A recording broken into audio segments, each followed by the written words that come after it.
Excellent. All right. So my name is Rachel Edford. I'm a member of the Instruction Section Teaching Methods Committee.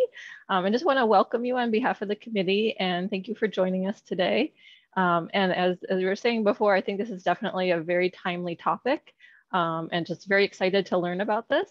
So throughout the session, if you do have questions, you can feel free to put those in the chat box, and then we're going to have some time at the end of the session to answer questions. And there's also some interactive activities as we go along.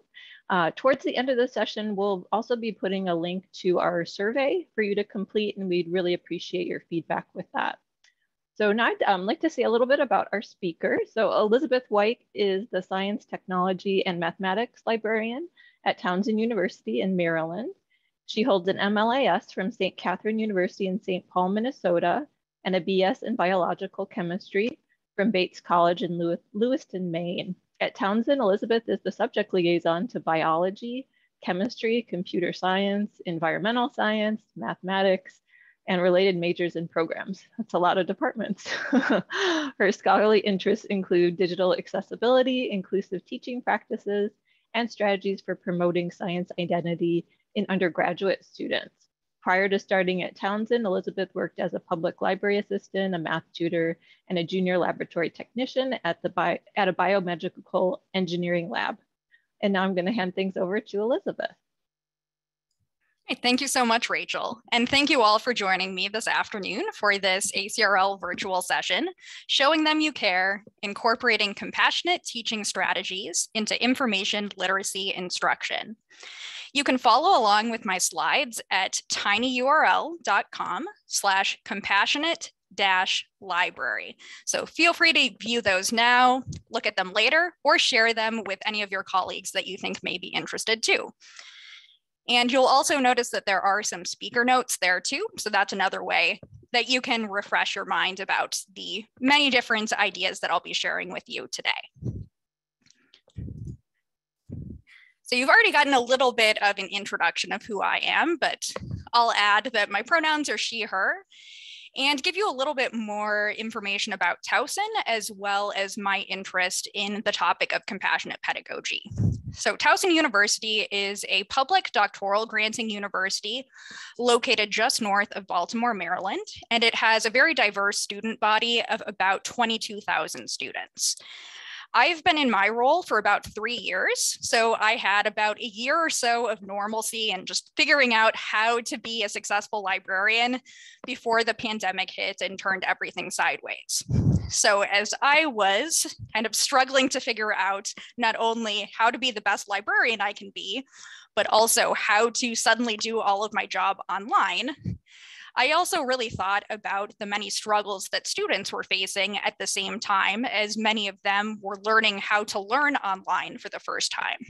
So for that reason, I spent a lot of time in the past few years really reflecting on what I can do as a librarian to make students' lives a little bit easier. So today I'm very excited to share with you my discoveries and my own ideas for how we can incorporate compassionate strategies into our instruction context. So to that end, today I will start by giving a brief introduction to what compassionate pedagogy is and why it's important now, as well as going forward once the pandemic is behind us. Then I will offer some strategies for how we can apply compassionate pedagogy into the context of library instruction. And this really has two components. The first and most obvious one, of course, is how we can show compassion towards our students as we're teaching. But another important component is also showing compassion towards ourselves, because if we're not feeling supported, then it's really difficult to be a supportive presence for our students as well. So engaging in self-care is really important too. And at a few points in this presentation, I will also offer all of you the opportunity to reflect on your own experiences, what you see as barriers to using some of these strategies in our instruction context, as well as ideas for what you might want to try in your future library instruction sessions.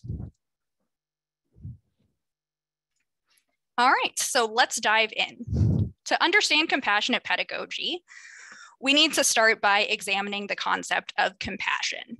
compassion really has two components. The first is some sort of an emotional response to someone's struggle, and the second is a desire to help. Compassion is really similar to the concept of empathy, which is really feeling for students in the context of education. But what makes compassion different from simple empathy is that it has that second component, which is a compulsion to act. So in order for something to be compassionate, it has to start with that feeling and then ultimately lead to some sort of action with the goal of alleviating some of that struggling. A key component of compassion is offering clear communication. So ensuring that our students really understand what expectations are and really knowing what to expect. And in an article published in 2011, Richie Howe outlined 4 key components of compassionate communication. These are observation, feeling, need, and request. So here's an example of how that might play out in the classroom. First, an instructor might observe that a student has some sort of struggle, or perhaps in the case of the COVID-19 pandemic, all students are having some sort of collective struggle, though they may be feeling different impacts. Then the next step is having some sort of feeling. So first, the instructor sees that there is some sort of issue, and then they start really feeling empathy for their students and thinking about how they might want to act to alleviate some of this suffering. Then, where the communication piece really comes in, the instructor works with these individuals to determine what the need is. So what actions could be taken that would help students to succeed despite the obstacles they're currently facing. And then the final component, of course, is that action piece, which Richie Howe describes as request. In some cases, this is something that the instructor could have direct control over. So if it's someone teaching a full course, perhaps they recognize that a student is having trouble keeping up with their coursework because of something happening in their personal life. In that case, the instructor could grant them flexible deadlines, for example, and that's something that they personally can do. In other cases, it may require a broader approach. So perhaps there's some sort of struggle that's common to a lot of students, and the instructor recognizes that maybe there's some sort of policy change that's needed or something like that. In that case, they could request and really be an advocate for those students in order to complete this loop of compassionate communication. So when we take all of these concepts and apply them to an educational setting, we're left with this concept of compassionate pedagogy. So at its core, compassionate pedagogy is really considering what we can do as teachers to alleviate some of students' struggles. There are many different approaches that instructors can take to really show compassion for their students. And I've listed just a few of the really key understandings here. So the first is creating a really supportive classroom environment where students have space to be as well as do. So rather than just jumping into the content of a session, really adding some time for students to relax, maybe process any of their feelings, and really just ensuring that students understand that you view them as human beings in addition to just members of the classroom is really important and can go a long way to making students feel supported. Then also related to that support piece is that compassionate pedagogy often relies upon peer support. In some cases, this can be facilitated through purely academic means. So perhaps students do some sort of mini peer review process where they are able to offer some low stakes feedback on their work.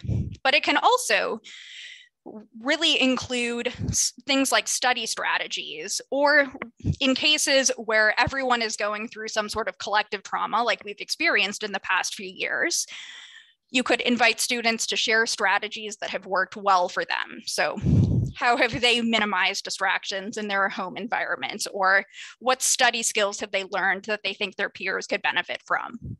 Allowing students to learn from each other can be particularly helpful because it doesn't have that same power differential that an instructor offering advice to a student would have. The student-to-student relationship can really help students feel a little bit more comfortable too. Then finally, compassionate pedagogy involves continual self-reflection. And the self-reflection can occur on the part of the instructor as well as the student. On the instructor level, this would involve constantly thinking about what you can do to better support student success in times of crisis. And on the student level, instructors can encourage their classes to think about what strategies they can use to keep up with their schoolwork, even when they're facing lots of challenges, as well as empower them to reach out for assistance if they realize that they might be able to finish the class. They just need a little bit extra support to get there. So really encouraging students to speak up for themselves is a really important component to consider as well. So because of everything we've gone through in the past 2 years, it's pretty difficult to think of compassionate pedagogy as something separate than emergency remote teaching. Emergency remote teaching refers to situations where classes that were planned to be in person suddenly have to shift online in response to some sort of crisis. So we're all familiar with the COVID-19 pandemic and the forced move to online learning. This has been the most widespread global scale instance of emergency remote teaching to date. But it's actually not the first time that this type of educational experience has occurred. After Hurricane Katrina, some schools in Louisiana moved classes online temporarily so that students that were displaced because of the hurricane could continue their studies. It's also happened in New Zealand in the aftermath of earthquakes, as well as in South Africa in 2015 through 2017, where physical campuses closed in response to student protests. So going into the pandemic, there was already some pedagogy surrounding these emergency remote periods, but of course, a lot more research has now been conducted and is continuing to be released thanks to the situation that we've been in recently. Emergency remote teaching is very different than typical online pedagogy because it's something that is this quick forced adaptation and it isn't planned in advance.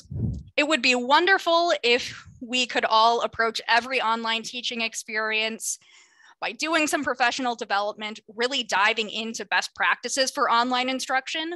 But when we suddenly have to move planned in-person instruction to online format at the drop of a hat, that's not a realistic expectation. But even aside from those logistical and technical issues that occur, emergency remote teaching has some unique pedagogical concerns too, because this shift can be really disruptive to students. They find themselves in a different learning environment, having to use different technology, facing all sorts of different barriers that they weren't planning on having for an in-person semester. So this requires a lot more really dedicated, methodical approaches to teaching to ensure that students feel supported and are able to carry on with their studies even in this different format.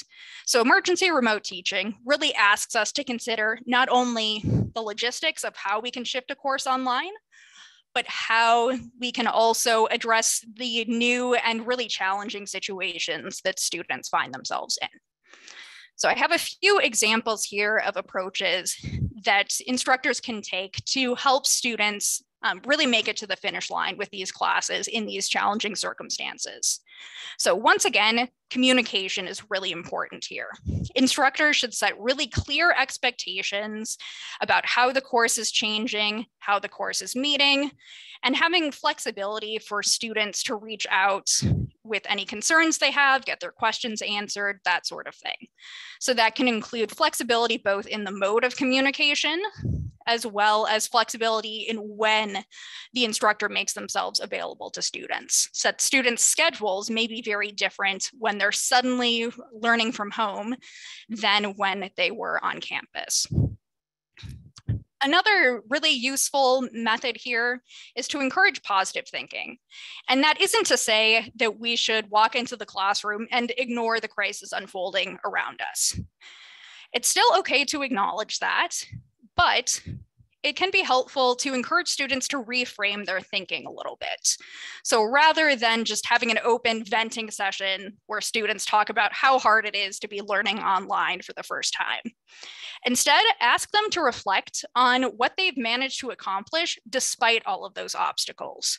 So that could be an academic accomplishment. Maybe students want to give themselves a pat on the back for getting a really great quiz score for the first online quiz they ever took. But it could also be things in their personal life, like maybe they can celebrate some successful self-care methods that they used and share strategies that they've used to cope with the many crises that they're dealing with that they think their peers might benefit from as well.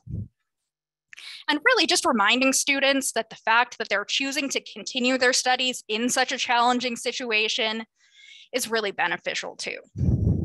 Above all, in these situations, it's important to follow a pedagogy of care. So being really intentional about the decisions that we make as instructors and thinking about how each decision that we're making, whether it's the modality of the course, choosing what content we're going to cover, what format we're using for assessment, all of those things, really thinking about the impact that those choices have on students, and if there are any changes we could make that would help students to succeed.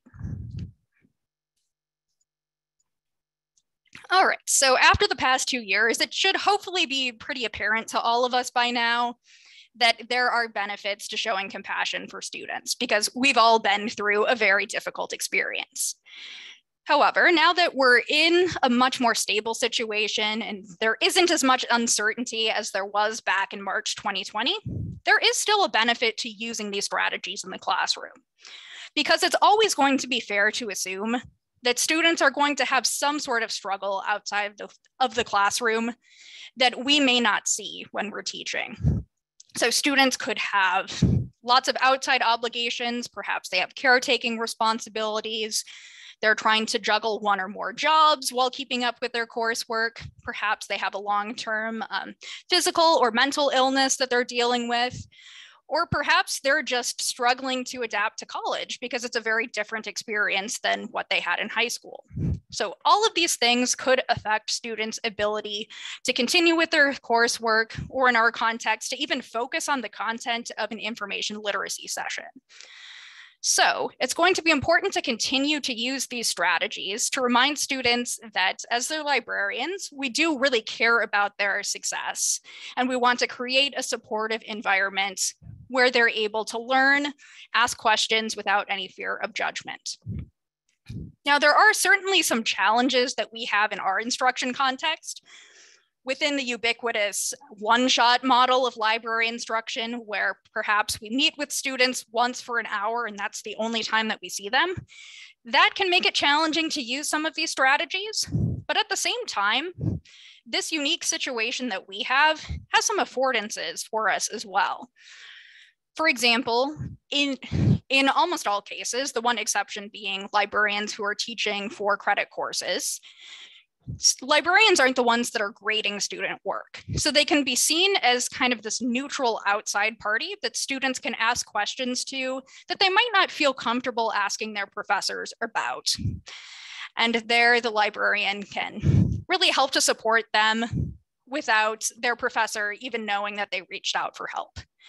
And additionally, librarians are extremely resourceful people. We're good at finding information. Sometimes students may come to us with a problem that is something that we personally can't solve, but we're pretty good at finding the answer. So if it's a student that needs help with something that I don't do, chances are pretty good that I can direct them to the right campus support unit as well.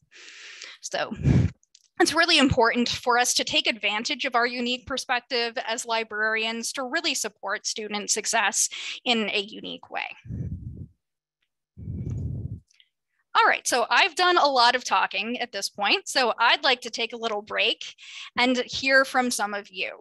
So at this point, I'd like you to navigate to either this Padlet link or this Google Doc and respond to the first two questions I have for you. So the first is what compassionate strategies you are already using in your classroom. I'm sure there are tons of things that you've done in the past, even if you haven't labeled them as compassionate teaching techniques. And then the second question asks you to ponder what barriers exist to using compassionate strategies in the context of library instruction.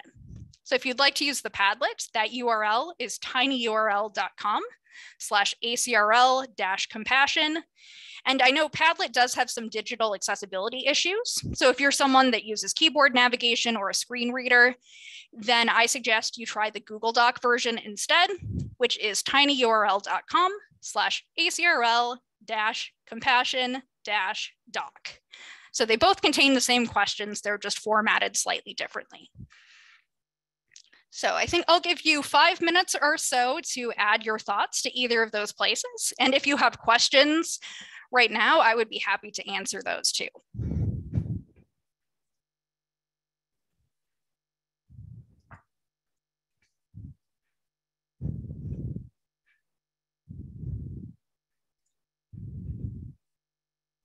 And I think I'll navigate towards those two sites too, so I can start to take a look at your wonderful ideas. Oh, and something else I didn't mention is if you really like something that one of your fellow attendees has posted, you can show them some love by clicking the heart icon underneath any response.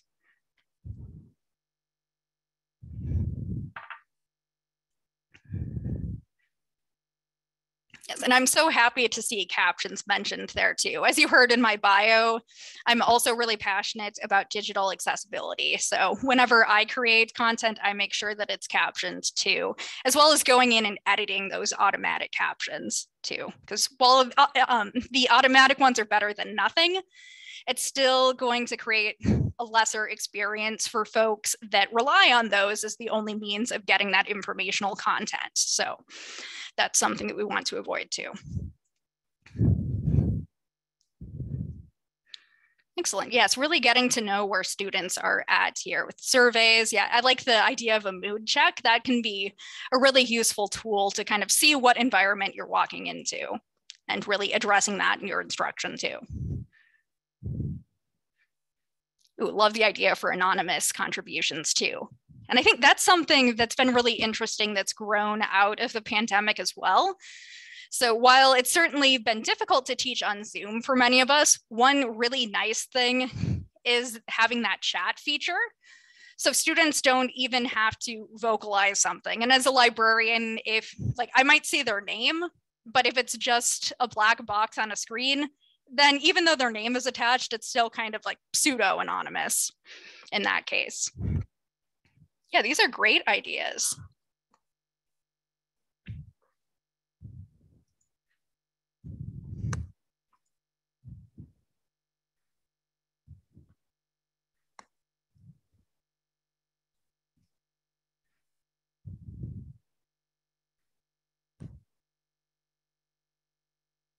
Yeah, I look forward to looking at all of these more in depth here too. Thank you so much for sharing.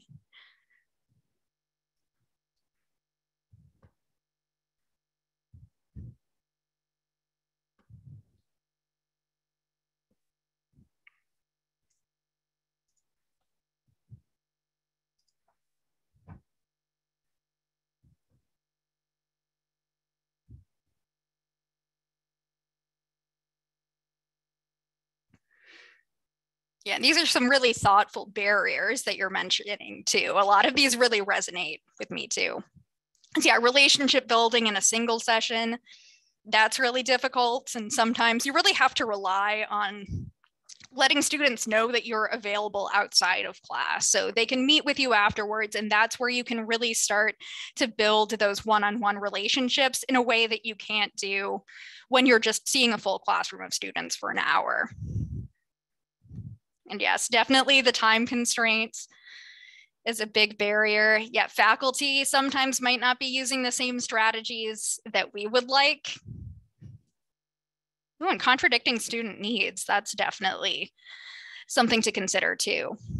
And especially in the context of information literacy, where in any given class, we could have students with wide-ranging abilities just based on what their past experiences were with research.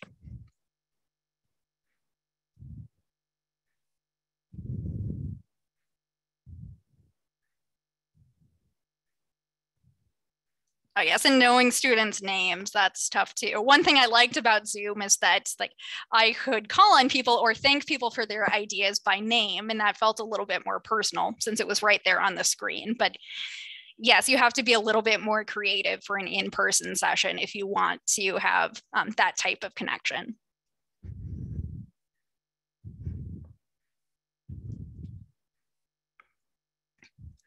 All right, so thank you all so much for sharing. I think I'll go back into my PowerPoint now, but feel free to keep adding more thoughts to those documents, both now and if you have other ideas later, feel free to share those too. I'm going to leave these up so they can be resources that we can all look at later on as we're trying to come up with new strategies that we might like to use going forward. All right, so now that I've heard some of your ideas, I'd like to share some of mine about how we can put this compassionate pedagogy into practice. And hopefully I'm able to inspire you to try something new in your next instruction sessions. So my first piece of advice is that you shouldn't ignore the outside world. So if there are significant current events occurring, it's often helpful to acknowledge them. Now, you don't want to completely derail a session with event session, like I mentioned earlier, but just taking some time to acknowledge that we're all going through something difficult can be really helpful. So I started a lot of my Zoom sessions over the past 2 years by encouraging students to give themselves a virtual pat on the back just for showing up to that class and choosing to continue their studies, even though I knew it was a difficult situation. That can be really helpful. And sometimes if there's a particularly difficult, like new pressing situation, taking some time and allowing space to process that can be really beneficial too. Of course, this can be difficult when we have limited time with students, but if we ignore these current event issues, then we risk losing the students because they're not able to focus anyway. So if we take some time at the beginning to let students calm down, process things a little bit, and get in the right headspace for learning, then the time we do have left can be used a lot more productively. So one example of acknowledging current events that I used in my instruction occurred in my first instruction session in fall 2020. So for the fall 2020 semester, Towson was planning on having a hybrid semester with a lot of classes taking place on campus. But right before the semester began, there was a large spike in positive COVID test results at our campus testing facility, and that caused university administrators to move classes back online. So I was slated to teach a class one day after this announcement was made. So I personally had some difficulty processing that decision and everything that led up to it. And I assumed that some of my students would be struggling with it as well. So I started that session by approaching it head on. I let students know they may be disappointed, they may be feeling anxious, they may have all sorts of feelings about this recent announcement. That's okay. I acknowledge I might not be at my best as an instructor that day. I understand they might not be at their best as students that day, but if we were all patient with each other, we could hopefully have a productive learning experience. So there, I really worked hard to create a more relaxed, supportive environment, even more so than in my other instruction sessions, and really focused on the details students needed to know. And I also promised them, and of course delivered on this promise, to create some asynchronous materials that they could refer back to later. So if they had trouble focusing during our session, which I would totally understand, they would have something to refer back to closer to the point of need. Then another aspect of this idea where we should be aware of the context in which we're teaching is to consider our classroom environment. Now, I've never encountered a library that didn't have some sort of an HVAC issue, so I suspect other people here can relate to a problem that we have in our library, which is that at certain times of year, our instruction classrooms can get very warm. Unfortunately, that's not something that I have direct control over. So I start some of my classes on days where I know it's particularly uncomfortable with a simple PowerPoint slide apologizing for the heat and giving students permission to do whatever they need to feel more comfortable. So I let them know that at any time, if they feel like they're overheating or just need a bit of a breather, they can step outside, grab a drink of water, use the restroom, do whatever they need to do to feel a little bit more comfortable. As long as they're not disruptive in the middle of class, that's not something that's going to bother me because we are humans first and we need to feel comfortable in order to really be ready to learn. Another consideration here is classroom management. Disruptions often occur in our classes, and it's important to address them in a productive way. It can be frustrating if you are teaching and you see some students that appear to be off task.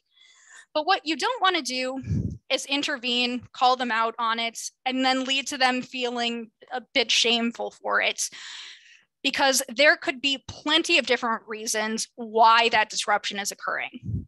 Something that really shifted my thinking about this particular issue was when I had a colleague observe one of my in-person classes back before the pandemic began.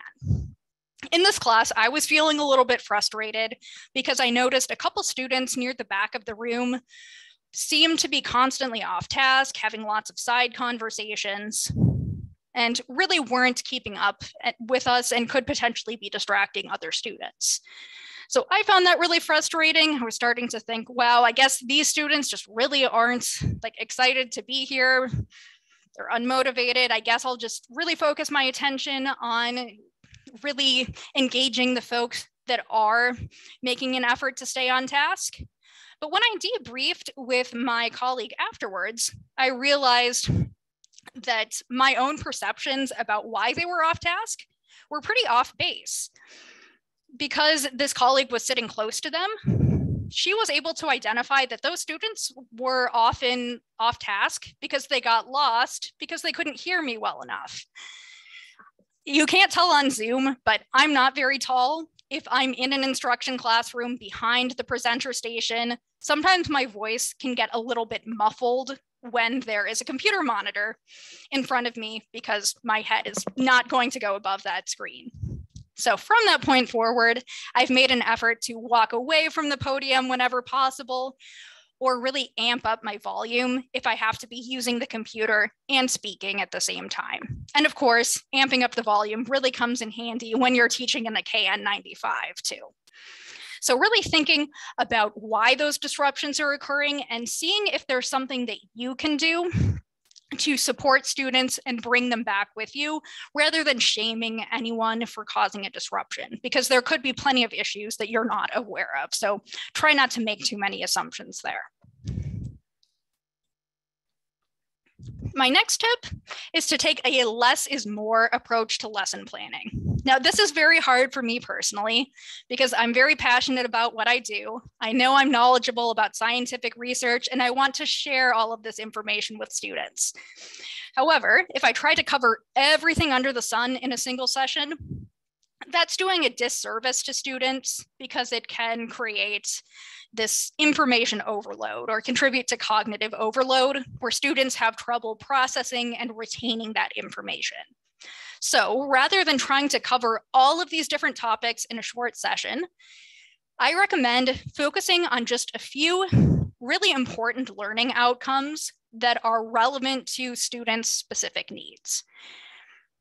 This doesn't mean that you should forego any activities or strategies to promote critical thinking, or that are really focused on helping students engage with the threshold concepts in the ACRL framework. But instead of covering lots of different things, focus on just a few key understandings that you can cover in sufficient depth and really allow students to reach those higher level understandings. This can often be difficult because we are visitors in a classroom. Faculty members might have specific expectations for what they want us to cover. I've definitely been in situations where I've gotten an unrealistic amount of content that I'm asked to cover in a short session. So in that case, it's good to have collaborative relationships with faculty members so you can set those clear expectations. Maybe you can convince them to let you to come to class more than once. Or if that doesn't work, supplementing with asynchronous content is really useful too. Some of you probably do this already just through basic means like creating a course-specific library guide with links to databases, tutorials, or other resources that students might need once they start their research projects. And if your library hosts workshops, then letting students know that those are coming up can be helpful too. So make sure that if you're providing this content, that students know how to access it too. So that could be just posting it on the library website. If you have access to your school's learning management system, that's really helpful too. Or going through the professor and sending them a reminder, links to PowerPoint slides or anything else that you used, that can be really helpful. So students can have access to any informational content that's still important that you weren't able to cover in as much detail as you might like within a single session. And this goes along with my next idea here too, which is letting students customize their learning experiences. So this speaks directly to one of the concerns that I saw listed in the Padlets, which is that students come to us with differing abilities and that they may have conflicting needs.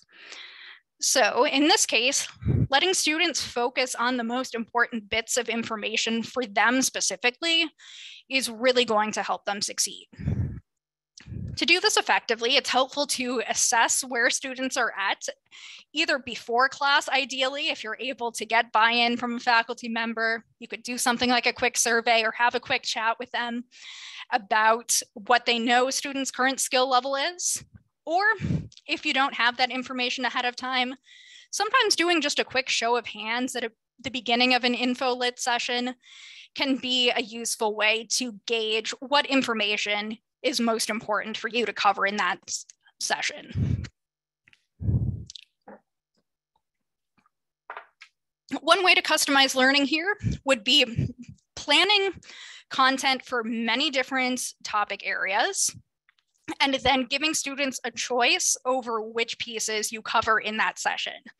That can be a little bit scary, and admittedly, I haven't personally tried this approach in a synchronous session yet, though perhaps next semester will be the time that I decide to try that. But really, presenting all of these options to students and letting them give a ranked preference can help you to really teach the content that's going to be the most useful for students then. I also like to use self-paced exercises, and these can happen during a synchronous session, or if you're providing some asynchronous content, you can do that then too. And I like this approach because it lets students work at their own pace. They can spend time on particular steps of the research process that they need the most help with. And they could glaze over other parts, for example. When I have a worksheet, I like to treat it as kind of a scaffolded learning experience for students. So if I'm teaching students how to use a specific database, I'll have different sections of the worksheet that really walk them through all of the different steps they might need to complete to form a really effective database search and how to select articles that are relevant and appropriate for their assignments, all of those things. And I like to make these worksheets optional so that students don't feel stressed if they're not able to get through everything in our session, but they can come back to them later and use them to help them out once they're actually researching. It's also important to make sure, as I mentioned before, that students know what resources they can access outside of class so that they can engage in any self-directed learning that they so choose. Then, if nothing else, what I see as the most important component of compassionate pedagogy is making sure that students know you are there to support them. I encourage students to reach out to me outside of class, and I try to make this as easy for them as possible. The first way I do this is by giving specific examples of the types of things I can help them with, so they aren't left wondering if they're directing this question to the right person. So I start my typical librarian intro elevator pitch at the beginning of a session with a list of a few different topics that I frequently meet with students about. And I reiterate these points throughout a session too. So maybe I finish an activity about evaluating sources. I take that opportunity to remind students that if they find something and they're not sure if it's credible, they can reach out to me and I'd be happy to chat with them about my thoughts on that source. Another way you can encourage students to see you as a source of support is by providing really flexible options for how you communicate with them. So this could be offering office hours, having Zoom calls, phone calls, text messages if you're into that, email. I like to share a link to my personal instant message chats. Chat queue where students can reach out to me specifically if I happen to be logged onto our chat reference service. And students often like using that method because they can chat with me anonymously if they so choose. So providing lots of different options that will let students contact you using their preferred method is also going to help encourage them to get the support that they need. And then finally, it's important to have a good understanding of what other campus support services exist that help promote student success.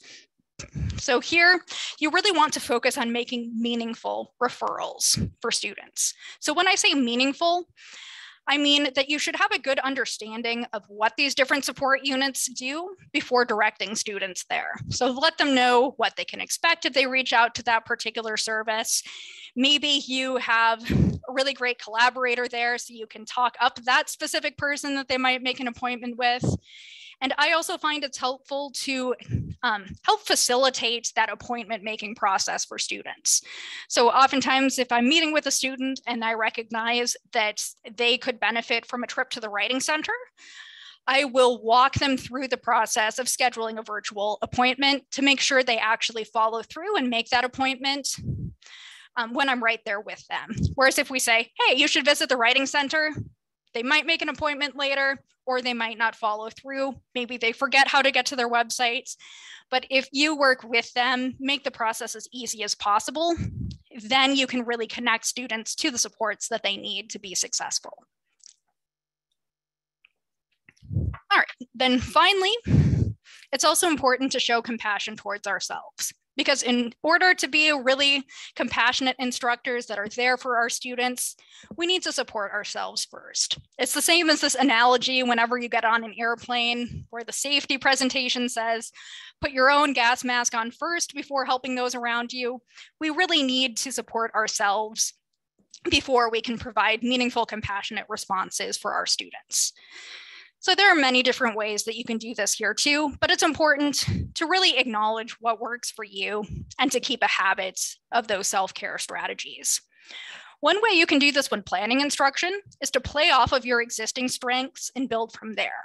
So rather than trying a new idea that feels a little bit scary to you, start small and build off of something that you're already good at. For example, one of my strengths as an instructor is that I'm really good at taking a complex concept and then dividing it into some key understandings, putting them in a logical order that students can digest a little bit more easily than just the full concept.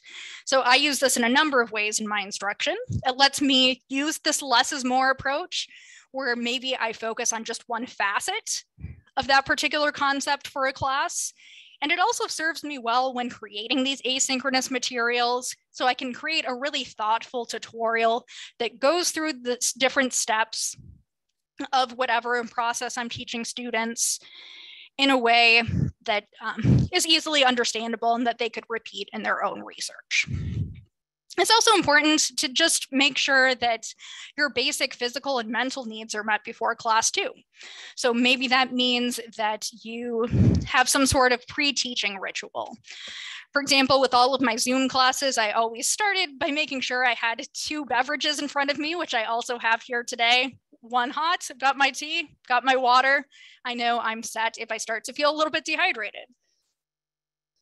but also things like just remembering to silence your notifications. Maybe you need to go for a walk before class or do a meditation to get into the right headspace so that you feel calm and ready to teach. Really, any of those strategies, like getting a good night's sleep or making sure you remember to eat breakfast that day, all of these basic considerations are really going to help you to succeed too. It's also helpful to get pep talks from your biggest supporters. One silver lining of the pandemic for me is that going through this shared struggle with all of my colleagues has really accelerated relationship building with them. So now many of my colleagues have become some of my biggest supporters and some of my closest friends. So I know that if I'm not feeling great before I'm about to teach, I can turn to any one of them and they'll remind me that, yes, I am a good instructor. Students are going to benefit from me being there. So find who those cheerleaders are for you. Be a cheerleader for your colleagues too. And that can help you get into the right mindset for teaching. And above all, be kind to yourself and accept that doing your best under the circumstances is enough. We're not going to be perfect whenever we teach. There are going to be days and class sessions that don't go according to plan, but I can guarantee that if you at least try to incorporate some compassionate teaching strategies, students are going to benefit from you being there. All right, so now I'd like you to consider what strategies you might like to use in your classrooms going forward. So you can return to either our Padlet or our Google Doc and fill in that final question. So what new strategies will you try? And at this point, I can open it up for questions too. Here are some ideas for other closely related topics that you might want to explore if this interests you. And here are lots of references and further reading as well. So thank you for joining me. I'd love for you to add your ideas to the Padlet, and I am happy to answer any questions that you may have.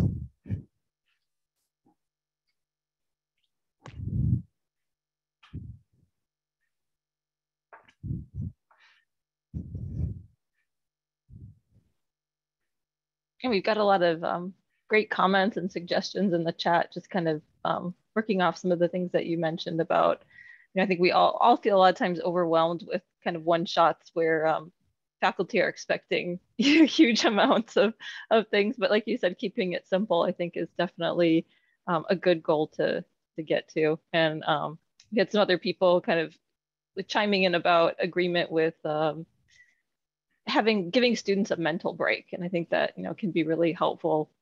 Just the option to leave if they need to. Even thinking about agreeing on some class rules at the start of class, thinking about the kind of disruptions. I'm just checking here too to see if I have any questions that I'm noticing. I'm trying to get caught up on the chat, and there are lots of wonderful comments here.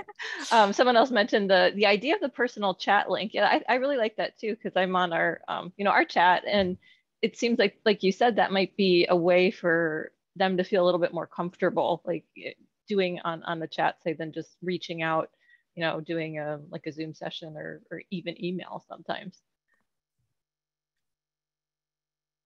And I think a lot of people are mentioning too that in order to kind of encourage students to, to contact them, saying how much we enjoy it, right? That it's our job, right? That's what a lot of us love about being librarians, is being able to help people. Absolutely. I think that's why a lot of us got into the profession too. So yeah, of course, the teaching about this type of thing and doing research on compassionate pedagogy, a lot of things as I was reading, I was like, oh, yes, this is something I already do. Or yes, this is something that I absolutely see the value in that I haven't tried yet. I think this style of thinking comes naturally to a lot of us because we are in a helping profession. Mm-hmm. And so I see there's a question here, from my colleague, Brittany. Hi, Brittany. So Brittany asks, what keeps you being compassionate with others and with yourself, even as the world continues to be a dark, strange place? Yes, that is really the big question, isn't it?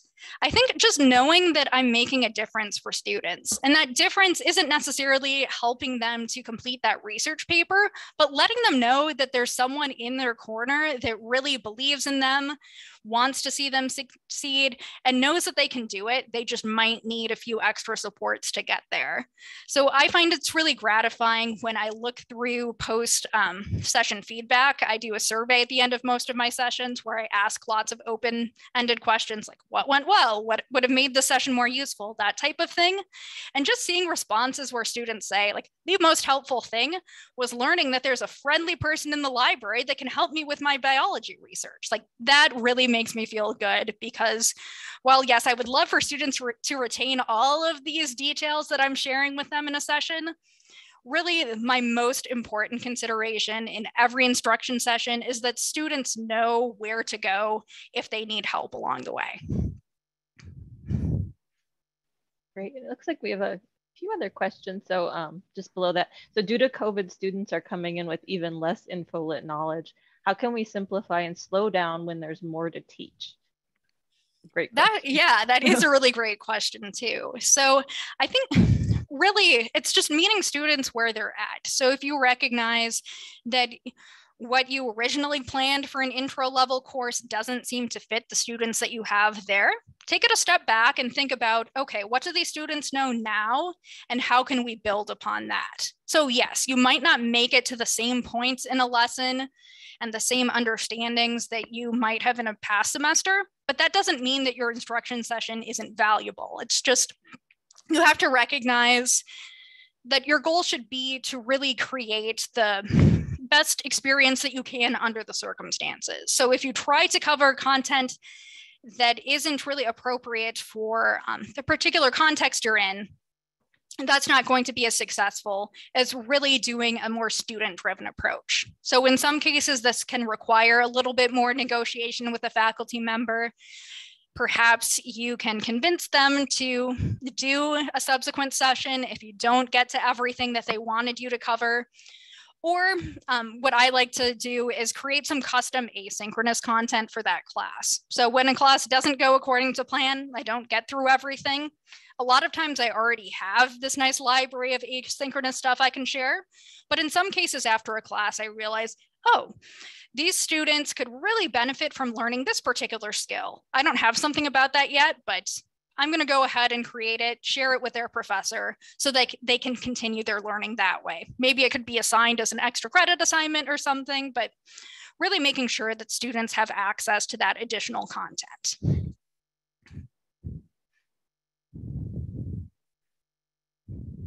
And people were just kind of chiming in about also just teaching them the important thing that it's okay to ask for help, right? And that we're here to help them, like you said, and be there kind of continually and offer all these different options like the asynchronous one. Yeah, I think a lot of our work just really has to do with empowerment. I mean, information literacy skills are like skills of empowerment on their own by allowing students to be more critical consumers and creators of information. But also when we're teaching, we really do want to make sure that those students feel supported and empowered to ask for help when they need it. And lots of compliments on your slides too. Yes, definitely nice. Leaning into the spring, though admittedly yes. It doesn't feel as much like spring in Baltimore today as I would like. I think it will warm up again soon, but I'm originally from Minnesota, so I have absolutely no right to complain about it being 40 degrees outside, but contextually, looking at the cherry blossoms makes me feel a little bit more springy. Yeah, and also I think it goes along with the contemplative, relaxation, compassion. And I see Angie just put in the survey for our session. We still have a few more minutes here for questions, definitely, but you can feel free to check that out. We'd really appreciate your feedback on that. And I love having the Padlet too. I've been kind of keeping an eye on it and seeing everybody's ideas about these neat things to do. Like there was a cell phone check-in break kind of. I like that, to give students a chance to get on their cell phones just for a few minutes, so they're not so that they're paying attention. Right. Yeah. Like maybe just in that moment, what they need is doing today's Wordle.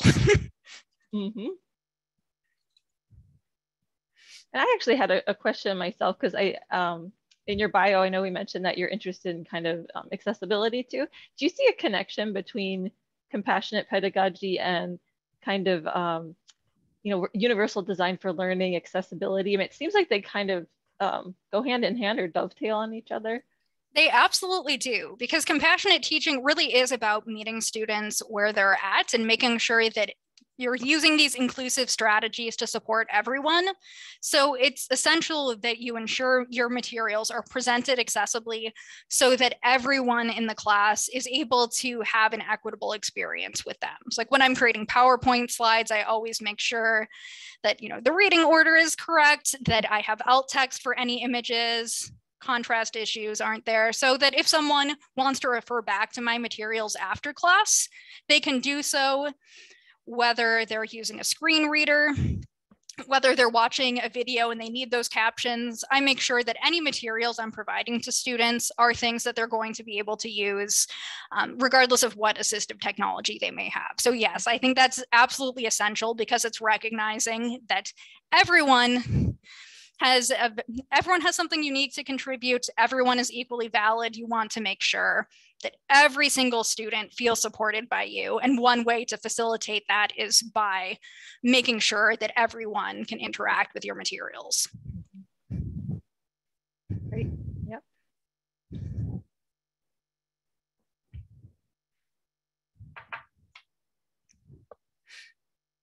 Lots of thank yous and excellent presentation.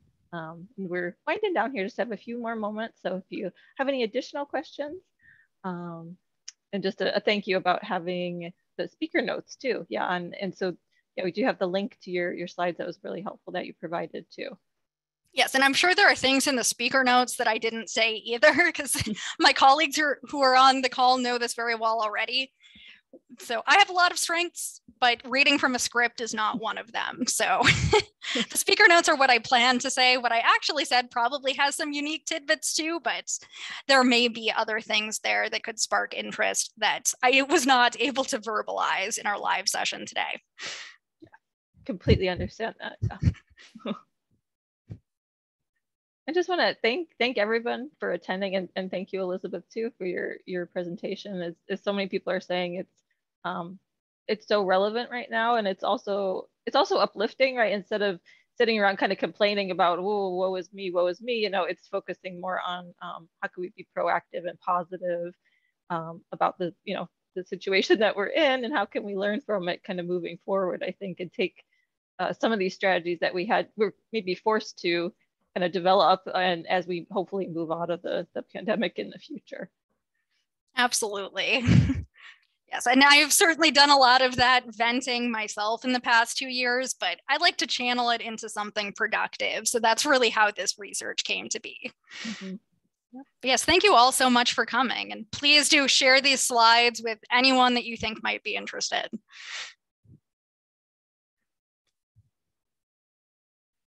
Great. Thank you again to everybody. And as we said earlier, this session's recorded, and then you will be getting an email with a link to that and also a link to the slides. So thank you again. And I hope you have a wonderful day and a wonderful rest of your week.